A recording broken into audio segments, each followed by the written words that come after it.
사흘 만에 죽음의 권세를 이기고 부활하신 날입니다. 스위스의 신학자 칼 바르트는 부활절 설교는 짧아야 한다고 했습니다. 왜냐하면 부활은 엄연한 사실이기 때문에 굳이 애써서 설명할 필요가 없다는 거지요. 여러분, 예수님의 부활은 역사적 사실입니다. 우리는 때로 부활의 의미를 찾고 그 상징에 초점을 맞추다가 부활의 사실성을 간과할 때가 많습니다. 하지만 부활은 단순히 추상적이고 관념적인 사건이 아닙니다. 우리가 믿고 고백하는 사실입니다. 만약 부활이 없다면 우리는 교회를 다닐 필요가 없을 겁니다. 왜냐하면 타 종교와 기독교를 구분하는 가장 중요한 핵심이 부활이기 때문입니다. 다른 종교는 본질적으로 다 죽음의 종교이고 죽음으로 끝난 무덤의 종교입니다. 그러나 예수 그리스도는 죽음을 이기시고 부활하셨습니다. 그래서 잠자는 자들의 첫 열매가 되셨습니다. 그분이 첫 열매가 되셨다는 것은 이후로 많은 열매가 맺혀질 것을 의미합니다. 곧 우리도 부활에 참여하게 될 것을 말합니다. 해마다 부활절이 되면 삶은 계란을 나누어 줍니다. 이것이 언제부터 시작이 되었는지는 아무도 모릅니다. 다만 그 유래에 대해서 전해오는 세 가지 이야기가 있습니다. 첫째로, 계란은 겉으로 보기에는 죽어 있는 것 같지만 그 속에는 생명이 들어있고 그 껍질을 깨고 병아리가 나오듯이 예수님께서 십자가에 죽어 무덤 속에 들어갔지만 그 무덤이라는 껍질을 깨고 영원한 생명으로 다시 부활하실 것을 상징하는 의미로 계란을 나눈다라는 설입니다. 두 번째로는 예수님이 십자가 지고 가다 지쳐 쓰러졌을 때에 구레네 시몬이 십자가를 대신 졌는데 그 구레네 시몬의 직업이 계란 장수였다고 합니다. 그가 며칠 후에 보니 예수님이 부활하신 그 순간에 바구니에 있던 계란이 차를 바라고 있었다고 하지요. 그래서 계란을 함께 나눈다는 설이 있습니다. 세 번째는 십자군 전쟁 당시 로잘린이라고 하는 부인이 있었는데 남편이 전쟁에 끌려가서 행방이 묘연해지고 자기가 가진 재산은 전쟁으로 다 빼앗겨서 결국 어느 시골 마을로 피난을 오게 됩니다. 그곳에서 사람들의 많은 도움을 받아 이 부인이 그 사랑에 보답하고 싶은데 너무 가난해서 자기가 해줄 수 있는 것이 없으니 어떻게 할까 고민을 하다가 부활절에 계란을 아름답게 장식해서 나누어 주게 됩니다. 그런데 그 계란에 자기 집 가훈이 있었는데 어떤 상황에서도 하나님께 감사하자 하는 그 문구를 적어서 나누어 줬다고 합니다. 그런데 때마침 그녀의 남편이 그 시골 마을로 지나가다가 나무 아래 쉬고 있는데 한 어린아이가 계란을 너무 배가 고파서 나에게도 계란 하나 좀 나눠줄 수 없니? 부탁했더니 그 아이가 계란을 내밉니다. 허겁지겁 계란을 먹으려고 하는데 계란 껍질에 자기 집 가훈이 적혀 있는 거죠. 그래서 이 계란을 누가 줬니? 하고 물었더니 자기 동네 사는 어떤 아줌마가 줬다는 거예요. 그래서 그 차고 봤더니 전쟁 중에 잃어버린 자기 아내였습니다. 그 이야기처럼 우리가 주님과 다시 만날 것을 약속하는 의미로 계란을 준다 하는 그런 이야기가 있습니다. 아시는 분은 아시겠지만 저도 부활절 계란에 얽힌 이야기가 있습니다. 여러 해 전에 부활절을 앞두고 새일에 기도회를 했습니다. 3주 동안 기도회에 한 번도 빠지지 않고 참석한 분에게는 제가 사비를 털어서 선물을 해야 되겠다 하고 생각을 했습니다. 무엇을 해드릴까 고민을 하다가 목사가 돈이 많은 것도 아니고 좋은 선물을 드릴 수 있는 것도 아니고 의미 있는 선물을 드려야 될 텐데 고민을 하다 새일이니까 을 품고 정확히 새일에 20일 만에 부활을 합니다.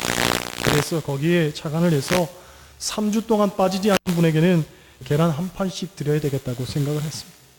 물론 다 참석은 못해도 마지막 날에 오시는 분에게는 다 계란을 드려야 되겠다. 그런 계획을 세웠습니다. 제가 혼자서 얼마나 신이 났는지 모릅니다. 설마 내가 계란을 줄 줄은 아무도 모르겠지. 그런데 예배하러 왔다가 계란 한 판씩 받아가면 얼마나 기분 좋을까. 3주 내내 그 생각을 했습니다. 새일회가 끝나기 며칠 전 한살림 가서 제일 좋은 유정란 20판을 주문을 했습니다. 주문을 해야지만 오는 그런 최고급 계란입니다. 좋은 계란이에요.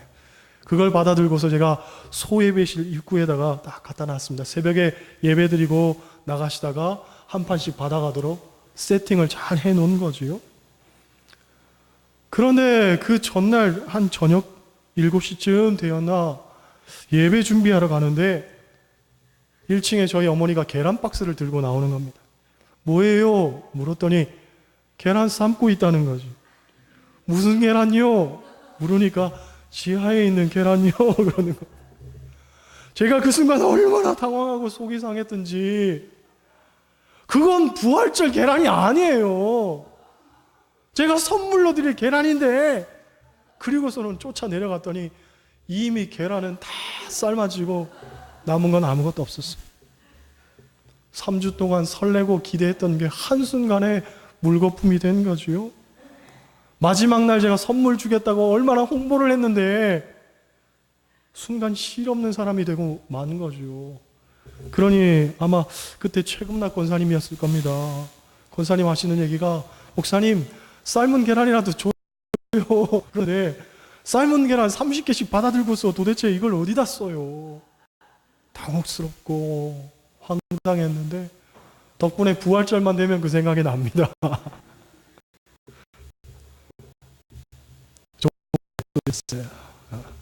여러분 우리가 매일매일이 기쁜 날이지만 오늘이 제일 기쁜 날입니다. 왜냐하면 예수님이 부활하신 날이기 때문에 그렇습니다. 많은 사람들이 성탄절은 알아도 부활절은 잘 모르죠. 그러나 성탄절도 기쁜 날이지만 부활절이 있기 때문에 성탄절도 의미가 있는 거예요.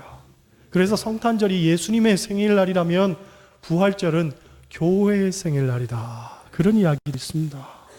유대교와 기독교가 다른 것은 예수님이 부활하셨기 때문이지요. 그래서 유대교의 안식일은 토요일로 지키지만 우리는 주님이 부활하신 이 주일날로 지키죠. 그러면 부활절이 왜 가장 기쁜 날이 되느냐?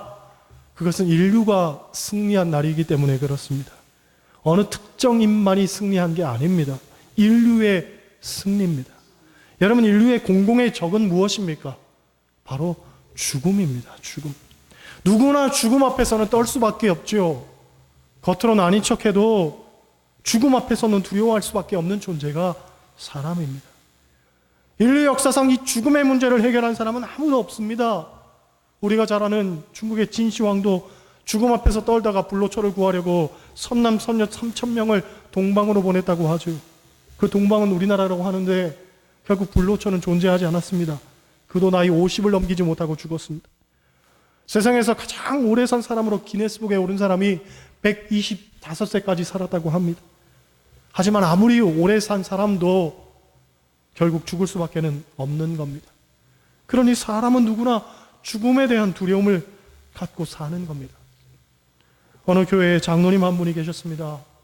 이분이 꽤나 부자였던 장로님이었습니다. 그런데 이분에게는 심장병이 있었습니다. 몸이 뚱뚱하고 비대했기 때문이죠.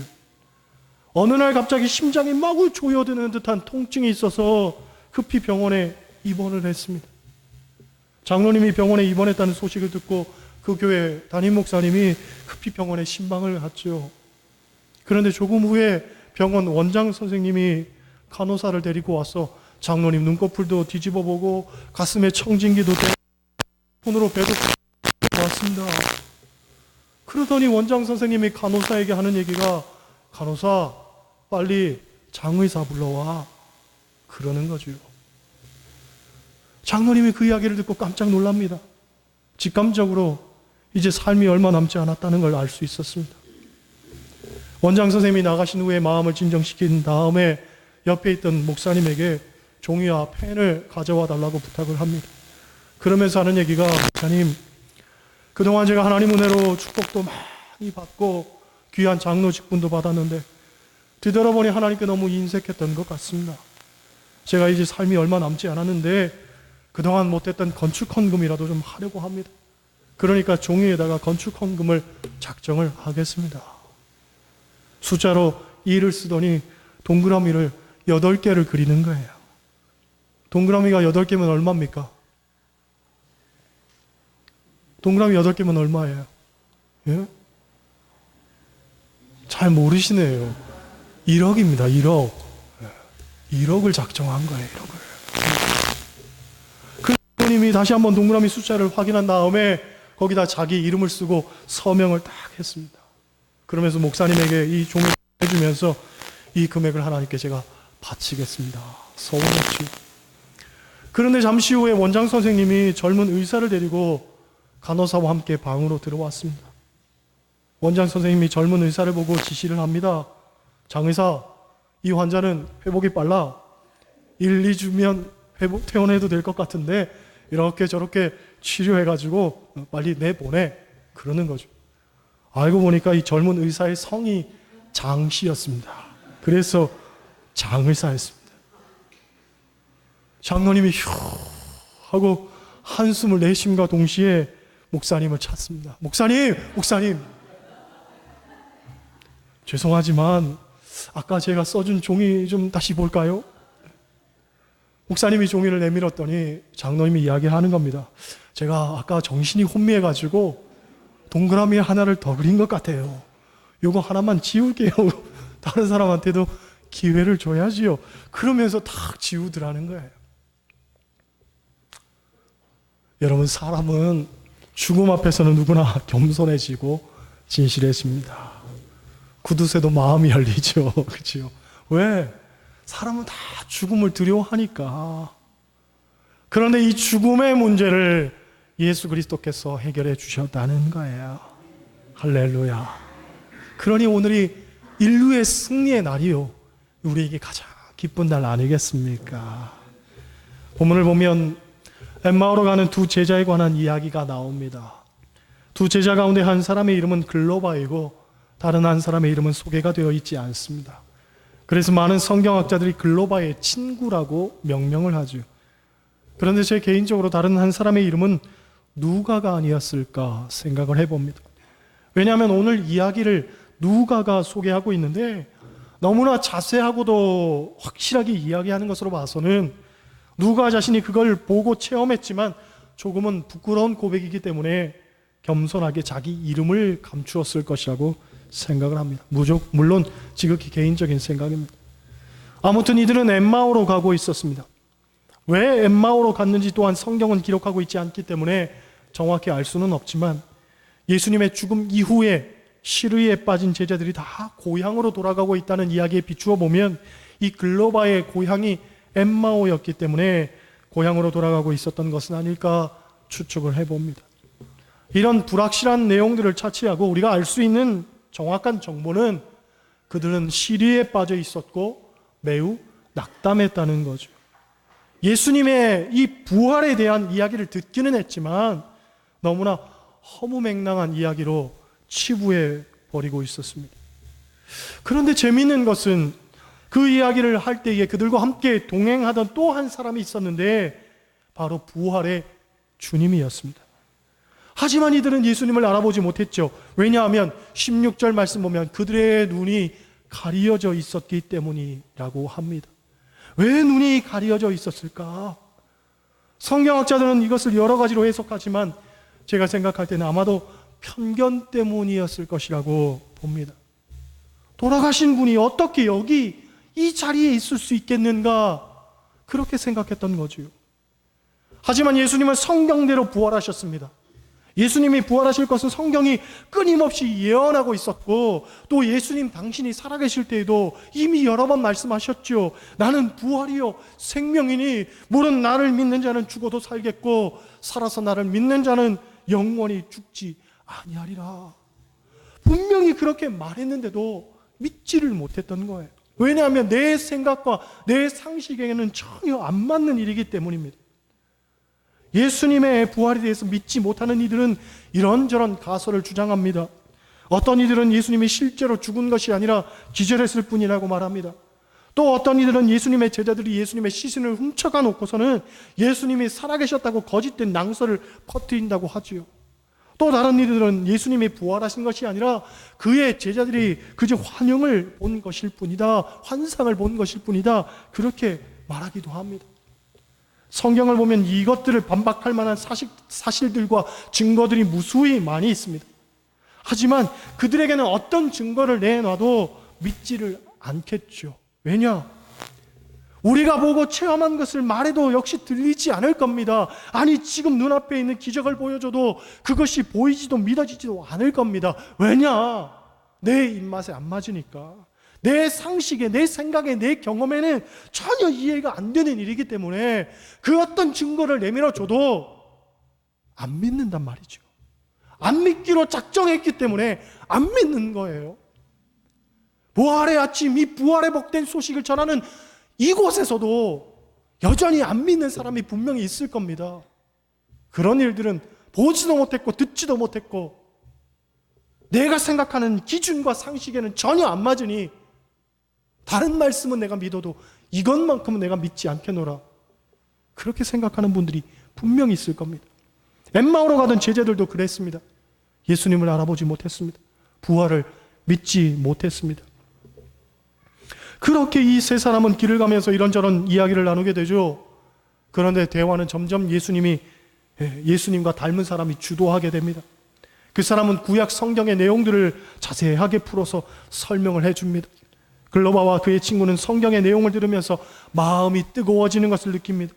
하지만 그때까지도 진짜 예수님이라고는 전혀 상상도 하지 못했습니다. 날이 저물어 이 세 사람은 함께 한 곳에 유숙하게 됩니다. 그리고 식사를 하게 되지요. 그때 예수님과 닮은 그 사람이 떡을 가지고 축사하시더니 떼어 그들에게 주시는 것이었습니다. 떡을 가지고 축사하시고 떼는 모습, 그들은 그 모습을 어디에서 보았느냐? 바로 오병이어의 사건 때에, 그치요? 보았지요. 글로바의 친구는 제가 생각하듯이 누가라면 그는 최후의 만찬이 벌어졌을 때에도 그 장면을 보았을 겁니다. 두 사람은 정신이 번쩍 들었겠죠. 이 모습은 바로 주님이시다, 예수님이시다, 그렇게 생각하시는 순간 그들의 눈앞에 있던 예수님은 온데간데 사라져버리고 맙니다. 32절 말씀 보겠습니다. 32절 같이 읽겠습니다. 그들이 서로 말하되 길에서 우리에게 말씀하시고 우리에게 성경을 풀어주실 때에 우리 속에서 마음이 뜨겁지 아니하더냐 하고, 할렐루야. 마음이 뜨겁지 아니하더냐. 이 뜨겁다라고 하는 말은 헬라어로 카이오메네라고 하는데 계속해서 타오르다, 끊임없이 불타오르다, 그런 뜻입니다. 그러니까 잠깐 뜨거워지고 마는 것이 아니라 끊임없이 계속 더욱 뜨거워지더라는 거예요. 여러분, 우리도 이런 체험 있기를 원합니다. 말씀을 듣고 뜨거워지는 그런 체험, 그리고 그 뜨거움이 계속적으로 불타오르는 그런 체험이 있기를 원합니다. 많은 분들이 말씀 듣다가 뜨거워지는 체험을 하긴 하지만 문제는 뭐냐? 이것이 지속적이지가 않다는 거예요. 더욱더 뜨거워져야 되는데 금방 식어지고 냉소적이 되어버립니다. 여러분, 식어버리면 안 됩니다. 뜨거워져야 됩니다. 은혜를 헛되이 받지 말라고 이야기합니다. 그 은혜가 나의 동력이 되어서 매일같이 나의 삶을 더욱더 뜨겁게 만드는 귀한 능력이 되어야 됩니다. 오늘 본문에서 가장 중요한 이야기가 33절에 나옵니다. 33절 같이 읽습니다. 곧 그때로 일어나 예루살렘에 돌아가 보니 11 제자 및 그들과 함께한 자들이 모여 있어. 할렐루야. 따라 하시겠어요? 곧 그때로 일어나. 곧 그때로 일어나. 제자들이 자리를 박차고 일어선 때는 바로 곧 그때였습니다. 그들이 예수님을 알아보는 그 순간, 예수님이라고 인식된 그때 그들은 자기들의 걸음을 완전히 뒤바꿨죠. 성경을 보면 날이 이미 어두워져서 숙소를 잡아 저녁 식사를 할 무렵이었습니다. 그러니 예루살렘으로 돌아가기도 절대 쉽지 않은 그런 시간이었습니다. 하지만 그들은 곧 그때로 일어나 예루살렘으로 달려갑니다. 왜 달려갔습니까? 예수님께서 다시 살아나셨다는 것을 알려주고 싶어서 돌아간 거죠. 여러분, 우리가 부활의 주님을 만나면 우리의 삶의 방향이 바뀌게 되는 줄 믿습니다. 실망한 자들에게 소망이 생기고 우리의 목표가 달라지고 인생의 향방이 달라지게 되는 겁니다. 미국의 유명한 신문인 뉴욕 타임즈가 있고 그에 버금가는 신문인 시카고 트리뷴이라는 그런 신문이 있습니다. 그 신문의 편집국장을 지냈던 파빈 씨라는 분이 한국에 와서 간증을 한 내용입니다. 이분이 원래는 미국의 유명한 신문의 편집국장이니까 한국의 언론 쪽에서 섭외를 해서 언론에 대한 이야기를 들으려고 했습니다. 그런데 강사로 오신 분이 언론에 대한 이야기는 한마디도 하지 않고 자기 간증 이야기를 하면서 내가 왜 한국에 왔는지를 이야기하는 거죠. 내용은 이렇습니다. 이분의 부인이 피부암에 걸렸다고 합니다. 암 중에서도 피부암이 그렇게 고통스럽다고 하지요. 간지럽기도 하고 따끔거리기도 하고 아프기도 하고 막 긁어서 피가 나기도 하고 막 때려서 멍이 들기도 하고 잠도 제대로 못 잔다고 합니다. 병원 가서 진찰을 받았는데 의사가 1년을 못 넘긴다고 사형 선고를 내리더라는 거죠. 얼마나 마음이 아프고 괴롭든지. 그런데 그 후로 상태가 점점 더 악화되어 가는 겁니다. 옆에서 간호하던 자기도 얼마나 힘이 들었던지요. 그런데 어느 날 밤 잠을 자는데 아내가 자기를 막 깨웁니다.